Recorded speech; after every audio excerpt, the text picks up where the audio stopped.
Então, bom, o Forças do Destino, só para introduzir, né? Acho que ele traz indagações profundas, na minha opinião, tanto para a psicanálise quanto para uma reflexão sobre a vida, né? Uma reflexão que sempre esteve presente sobre uma reflexão simplesmente sobre o significado do percurso de uma vida, do caminho de uma vida, né?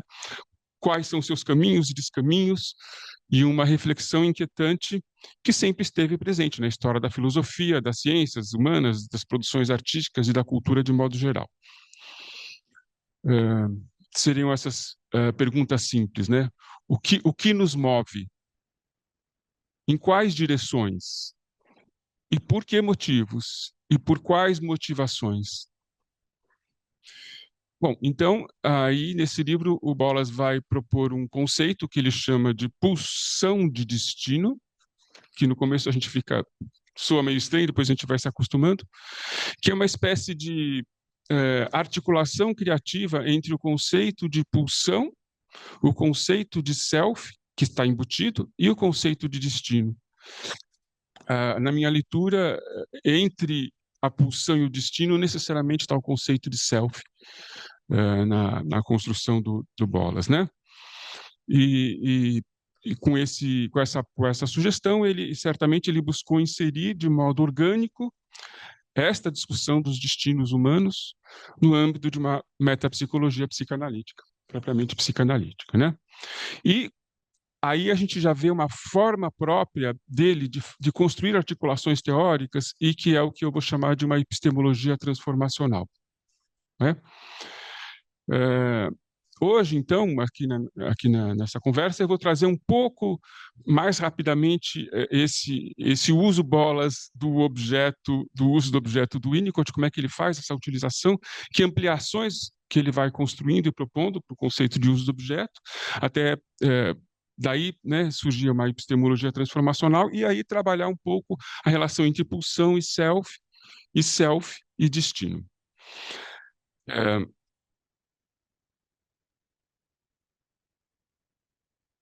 O uso do objeto é o conceito tardio da obra do Winnicott, muito rico, complexo e difícil, e que deixou muitas coisas em aberto, muitos fios soltos para serem retomados, certamente, né?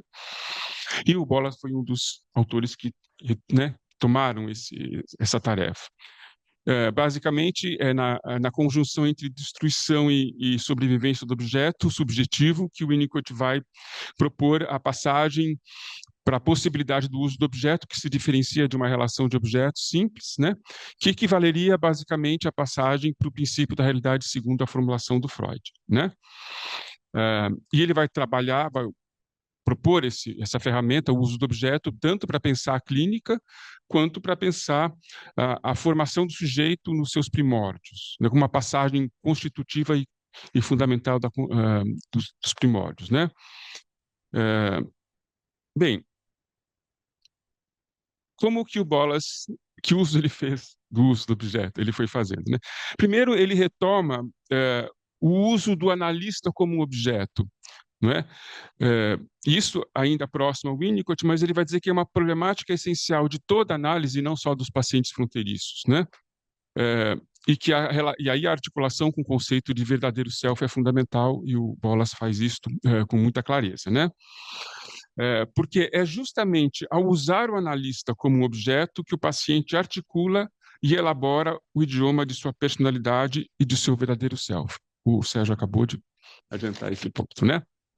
Ele traz nesse livro uma galeria grande de casos clínicos, de vinhetas, e vai nos mostrando de forma muito interessante e sugestiva como que a disponibilização do analista a ser usado como objeto pelo paciente teria sido decisiva para o curso da análise, né? A gente poderia dizer que talvez fosse uma necessidade, uma verdadeira necessidade inconsciente daquela análise, que o analista se dispusesse a ser usado como objeto.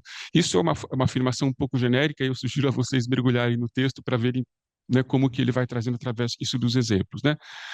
Mas certamente isso nos coloca a pensar o quanto nós, como analistas, temos sido usados e como pelos nossos pacientes como objeto, o quanto nós eventualmente temos facilitado ou até bloqueado, né, essa experiência fundamental na transferência, e que isso passa necessariamente pela experiência da destrutividade e sobrevivência, né? Essa experiência da destrutividade e sobrevivência abre caminho para uma verdadeira relação intersubjetiva, ali onde predominaria um circuito fechado e blindado de relações com objetos subjetivos. Bom, então aí a gente vai acompanhando as ampliações que o Bolas vai fazendo, né? Então ele vai propor também o que ele chamou de uma antropologia pessoal. E ele vai nos falar disso tanto na situação analítica como na vida, né? Nós todos fazemos continuamente seleção e uso de objetos na nossa vida cotidiana. É como se a gente tivesse uma arquitetura pessoal de objetos no espaço pessoal. Para quais amores, para quais amigos, para quais inimigos eu me inclino? Qual carreira profissional eu abraço e quais são os restos não resolvidos de anseios não realizados que eu carrego comigo? São perguntas que ele traz aqui. Que livros, que filmes, que músicas eu escolho em cada momento e circunstância específica? Bom, para o Bolas, selecionamos e usamos objetos para liberar o nosso verdadeiro self e para sermos transformados pela misteriosa conjunção de nosso idioma com um objeto, encontrando-se os dois no momento exato. Ele vai chamar isso de uma configuração de uma vida, da construção de uma cultura particular. Todos nós temos uma rubrica existencial, né? Vejam que interessante, a gente pode pensar isso em paralelo à psicopatologia da vida cotidiana do Freud, mas aqui não mais com uma referencial psicopatológica, já que estamos na psicopatologia fundamental, né? Ou patologizante dos sintomas e dos lapsos, né? Mas como, através do conceito de verdadeiro self, pela construção de um modo de ser, ou aquilo que o Winnicott chamava de um viver de modo criativo, né? Bom, é interessante que seleção e uso de objetos, se por um lado faz referência ao conceito do Winnicott de uso do objeto, também faz uma referência sutil e indireta à escolha do objeto trazida pelo Freud, né? Que objetos escolhemos, né? E aí tem uma outra ampliação que o Bolas faz no conceito do Winnicott, que é o uso do objeto no encontro erótico. Ele vai nos dizer, então, conforme fazemos as nossas escolhas de objeto, né? É uma forma de seleção e uso, e que na vida sexual sempre há o risco de apenas nos relacionarmos sem termos podido ter a oportunidade de transformar este relacionar-se em um verdadeiro uso do objeto. E com isso se compromete todo o enriquecimento que o encontro amoroso e erótico poderia produzir, né?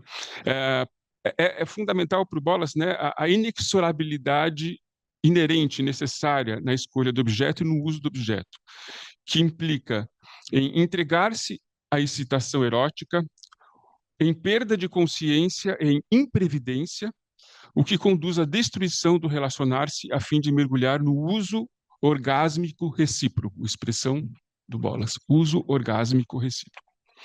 Quando assumir essa destrutividade essencial não é possível, ativam-se defesas tais como submeter-se ao desejo do outro ou construir cenários perversos através de performances dissociadas.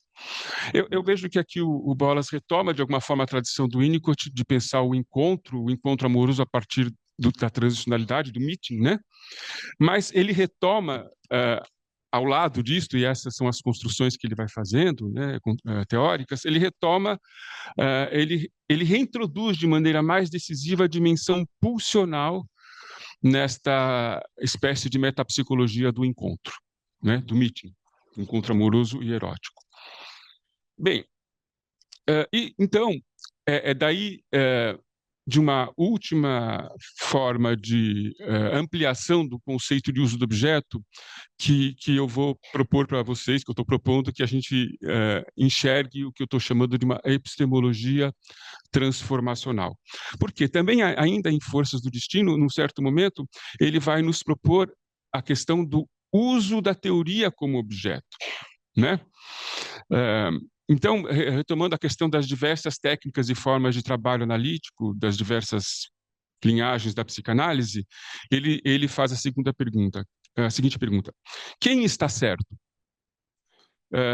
E para responder a isso, ele sugere que, assim como cada interpretação é um objeto psicanalítico, ele retoma o conceito de objeto psicanalítico de Bion aqui, vocês já vejam a fusão que ele vai fazendo de pensamentos. Cada interpretação é como um objeto psicanalítico que é oferecido pelo analista e pode ser usado ou recusado pelo analisando de acordo com a direção do destino oriunda do seu verdadeiro self. E assim, então, cada uma das abordagens em psicanálise proporciona ao analisando um objeto analítico diferente, né? Nesse sentido, cada escola aborda um aspecto da vida analítica, enquanto tal tem uma perspectiva necessariamente limitada, diz Bolas. A tarefa do analista contemporâneo é o compreender as muitas escolas do pensamento analítico, uma vez que cada uma representa uma função analítica específica que necessita ser incluída no campo psicanalítico. Um analista capaz de libertar-se de restrições e dogmas em seu ser psicanalítico estará mais apto a presentear o analisando com objetos mais usáveis, ampliando as possibilidades de movimento e realização do verdadeiro self. Bom, a partir dessa ideia do uso da teoria como objeto, a gente pode começar a enxergar uma espécie de epistemologia. Em que sentido? Na epistemologia, enquanto ramo da filosofia que estuda a ciência e seus métodos, aqui o Bolas está se debruçando sobre o estudo da própria teoria psicanalítica, né? Mas ele usa como ferramenta um conceito eminentemente psicanalítico, que é o conceito de uso do objeto. Nesse sentido, ele faz uma epistemologia psicanalítica da psicanálise. De certa forma, é alguma coisa que o Renato Mezan trata quando ele chama de uma epistemologia regional da psicanálise, ou seja, a psicanálise construiu uma epistemologia onde ela utilize seus próprios instrumentos de pensamento para construir uma epistemologia. O Renato Mezan ele propõe isso baseado no Lebrun, né? E o Bolas volta a trabalhar isso mais adiante num artigo muito interessante que se chama-se justamente O que é teoria. E aí ele vai propor que as teorias são formas de percepção, à medida que uma teoria vê coisas que outras teorias não veem, né? E, nesse sentido, a teoria influencia a maneira que o analista transforma os seus analisandos, né? E a relação que o analista vai tendo com as suas próprias teorias repercute diretamente na sua capacidade de ser um verdadeiro analista transformacional. Diz Bolas. Eu estou usando essa expressão transformacional, não vai dar tempo de poder destrinchar isso, mas esse é um conceito básico do pensamento do Bolas que ele apresenta no livro A Sombra do Objeto, né? Bom, como diz Bolas, é uma obrigação ética que todos os psicanalistas tenham uma imersão na orientação teórica das maiores escolas de psicanálise. Fazer tal imersão pode aumentar a capacidade perceptiva, expandir a mente para receber pacientes com uma sabedoria que apenas pode ser obtida pela passagem entre as diferenças. Então, vocês vejam que, nesse momento, o Bolas encontra uma espécie de fundamento técnico e étnico para a visão pluralista do campo psicanalítico em relação às diversas escolas, pelo qual ele é bastante conhecido e que ele defende, né, e divulga bastante, né? Bom, a pulsão, o self e o destino. Vou querer falar um pouco mais do destino, então vou falar muito rápido da pulsão e o self, apenas lembrando que quando bom, ele define a pulsão de destino nos seguintes termos, o Bolas. A pulsão de destino é o impulso dentro de cada pessoa de articular e elaborar o seu idioma através da seleção e do uso de objetos. É uma força do instinto de vida, com a qual o sujeito procura penetrar em seu próprio e verdadeiro ser através da experiência que libera este potencial. Então, em primeiro lugar, a pulsão de destino é um impulso, né? E ele retoma do conceito de pulsão, Bolas, a implacabilidade e a inexorabilidade essencial como marcas do pulsional, com uma diferença que ele singulariza e pessoaliza esta força que do isso, né, impessoal, que provém do isso pessoal na sua origem freudiana, né? E ele também aproxima a pulsão de destino do uso do objeto, que para ele Bolas traz igualmente ao conceito de pulsão da tribo freudiana a dimensão da implacabilidade, né? Então,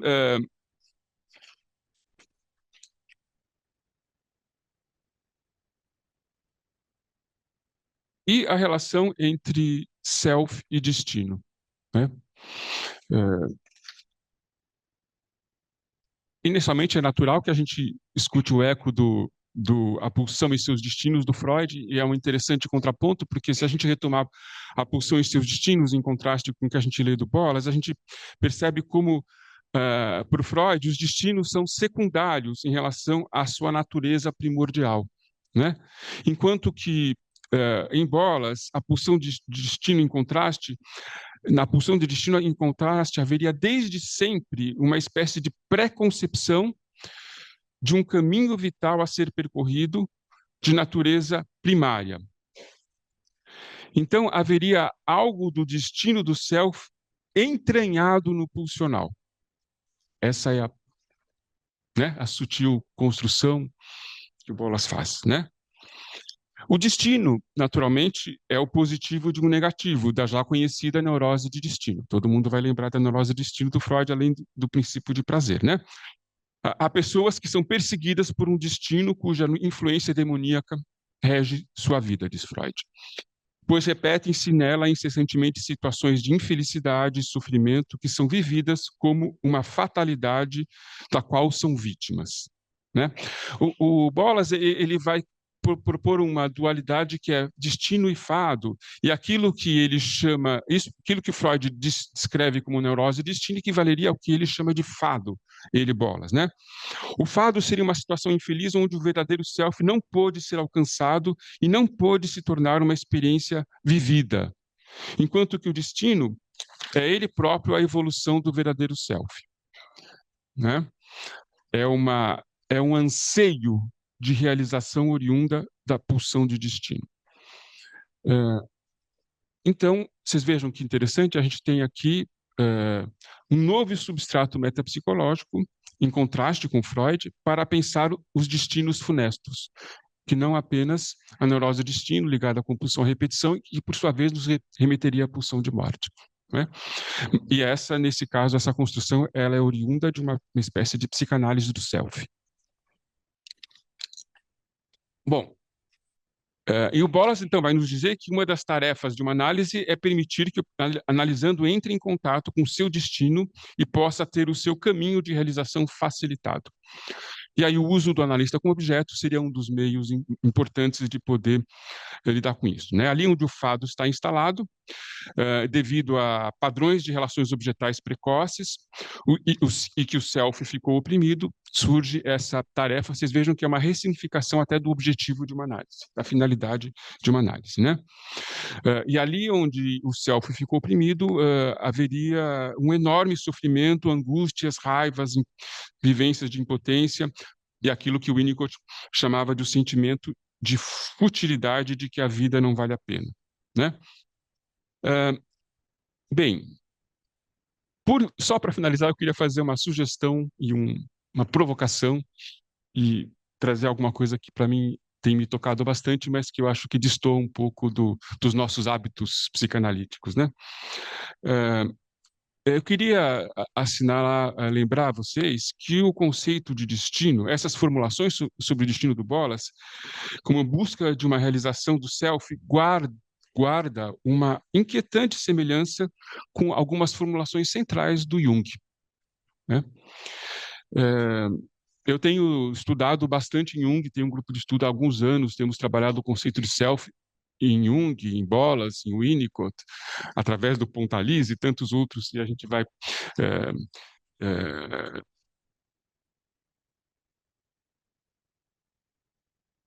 bom, para o Jung, no processo analítico, há uma destinação que é suplementar e está além do trabalho do inconsciente. Ele vai chamar esta destinação, esse termo destinação eu estou tomando do próprio texto do Jung, tá? E só fazer um parênteses importante, né? O Winnicott talvez tenha sido um dos únicos, dos principais analistas que perceberam esses paralelos possíveis do pensamento do Winnicott com a psicanálise do self, discutiu isso, e conversou, e interagiu e teve amigos muito próximos junguianos. Então a gente tem aí um caminho, e inclusive foram justamente essas indicações do Winnicott que me levaram a fazer essa pesquisa e encontrar essas conexões que eu estou trazendo para vocês aqui, né? Então há uma destinação que é suplementar e está além do trabalho com o inconsciente. Trata-se do caminho da individuação, termo que significa o tornar-se si mesmo ou o realizar-se do si mesmo. A meta da individuação é despojar o si mesmo dos invólucros falsos da persona. A persona tem uma conexão muito próxima com o conceito de falso self, do Winnicott, né? E do poder sugestivo das imagens primordiais. Nas construções junguianas, a busca do self e o processo de individuação se tornam referenciais fundamentais para o trabalho clínico, né? A questão é, haveria algum paralelo realmente significativo entre o trabalho de Bolas e o de Winnicott com essas proposições do Jung? E aí isso é um plano de pesquisa, mas certamente a gente vai encontrar conversas, diálogos, semelhanças e diferenças muito significativas, inclusive que o próprio Winnicott aponta no conceito de self em relação ao Jung, né? Numa famosíssima resenha que ele fez, Memórias, Sonhos e Reflexões do Jung, né? Mas eu vou terminar com dois golpes do destino, comentando com vocês dois golpes do destino, né? O primeiro deles é que se vocês voltarem para além do princípio do prazer do Freud, vocês vão encontrar com cuidado que quando ele está descrevendo o conceito de neurose de destino, Freud, ele coloca uma nota de rodapé e menciona um artigo do Jung. Esse artigo do Jung é de 1909 e se chama A Importância do Pai no Destino do Indivíduo. E diz Freud, na nota de rodapé, que ele considera esse artigo um artigo excelente. Olha, é de 1920, já acabou, já passou a cisão do Freud, né, com o Jung, tá? Um excelente artigo e como um trabalho que de fato inaugurou na história da psicanálise uma espécie de metapsicologia do destino. Mais um plano de pesquisa muito interessante aqui. Encontrei até uma tese de doutorado excelente sobre isso na USP, que trabalha essas conexões, né? Segundo golpe do destino. Em um livro mais recente do Bolas, que chama China em Mente, China on the Mind, é um livro onde ele se dedica a pensar sobre a mente oriental. E ele inicia o percurso do livro, o primeiro capítulo inteiro, inclusive, justamente com uma citação do Jung e fazendo um diálogo com Jung. Em Forças do Destino, Bolas não cita Jung, né? Então, que é de 89. Muito depois, agora, a gente ainda mais, em 1913, que ele vai aparecer o Jung dando os escritos do Bolas, né? Então, ele faz o primeiro capítulo é sobre o I Ching, do China on the Mind, né? Do China em Mente, né? É sobre a mentalidade chinesa e o jogo do I Ching, e o conceito de momento. É o título do capítulo, Momento. Nesse trabalho, o Bolas associa a mente oriental à transcendência e à ordem materna, e a mente ocidental ao heroísmo e à ordem paterna. E ele considera que Winnicott e Masud Khan incorporaram as formas orientais de ser e de pensar em sua concepção de self. E ainda propõe uma coisa muito interessante, que a psicanálise, em seus axiomas-chave, pode ser vista como que buscando uma integração inconsciente entre as estruturas mentais do Oriente e do Ocidente. Bom, ele então aqui reconhece o Bolas, claramente o Jung, e ele coloca uma lista de autores psicanalíticos que trabalharam com o pensamento oriental na história da psicanálise, e o Jung é o primeiro da lista, com vários outros, alguns norte-americanos inclusive, né? E sempre o conceito de self, naturalmente, se torna um eixo fundamental nessa articulação, né? Bem, e quando ele comenta o jogo do I Ching, e ele diz que o Jung tem muitos insights provocativos, né, sobre o assunto, Bolas retoma a questão do destino. E diz, afinal, o jogo do I Ching encena a natureza transitória das nossas vidas comuns. Voltamos para a transitoriedade do Freud, né? Mas com outros ingredientes. E jogando, descobrimos como o destino é entrelaçado com o fado. Cito Bolas. Por mais que nós sigamos a lógica do nosso idioma, nosso destino guiado pelo impulso de elaborar nossos padrões inatos, o acaso intervém e o curso da vida é inevitavelmente mudado. Assim, entre o fado e o destino, ou entre a repetição dos padrões familiares inconscientes e o tal do livre-arbítrio, temos o jogo do acaso, nos mostrando que há mais mistérios entre o céu e a terra que sonha a nossa vã filosofia.